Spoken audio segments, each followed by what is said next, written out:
带去读唐诗。《中间行》作者李白，诗篇七发楚河逆，折花问前极。龙骑德马来，晓从龙青门。当机中间里，两小无嫌猜。十四为君夫，手眼未相开。低头向暗壁，千唤不一来。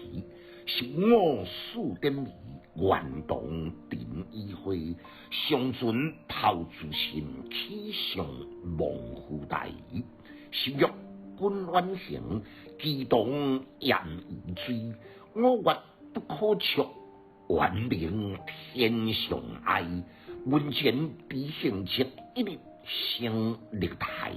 台升不能数，落叶秋风阻。不觉蝴蝶来，双飞西园草。甘肃上七心，做秋红颜路。昨晚下山大，已将书报家。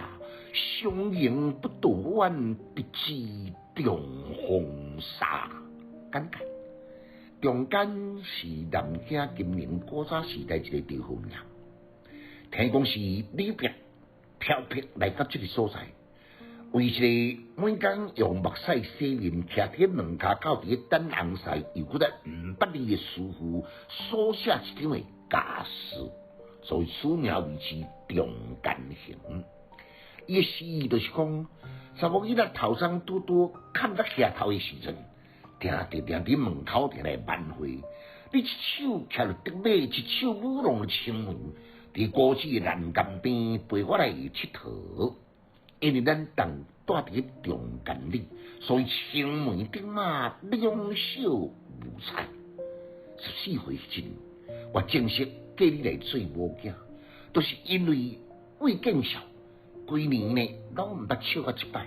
每暗时有头壳向我暗壁，毋管你安怎我叫，我拢毋捌来回应你。到我15岁迄年，慢慢来习惯咯，才甲你有讲有笑。希望咱两个今生今世会当亲像土沙共一样，永远袂来分离。只要呢有这种坚贞的信念，哪都爱山明海誓，哪都爱搁再走上望虎台呢？到16岁呢，你离家远行，必须要经过中间三劫迄条险桥，五尾峰、强龙脊。想到竹壁鸟啼玩哨的地名，想到高浪急流，冲击机动急口，严于对上迄个锣鼓笑，难免令人惊心动魄。我在看咱以前经常手牵手伫佚佗的门口埕，起码毕竟生完了青天，安怎我扫都扫袂清去？一秋地秋，今年的秋天就是特别早。8月蝴蝶双双飞在咱两个经常虽然伫佚佗西洋的草地，我紧紧相情，感伤不已，用眼交瘁，恐惊水甲无情催人。到底你到什么时阵才会当按三劫转来？请你一定要提前用书信甲我通知。上联带去一两中风沙码头来接你，我也心甘情愿，我也在所不惜。读诗的囡仔袂学歹，有气质，够文采。读诗快乐哦！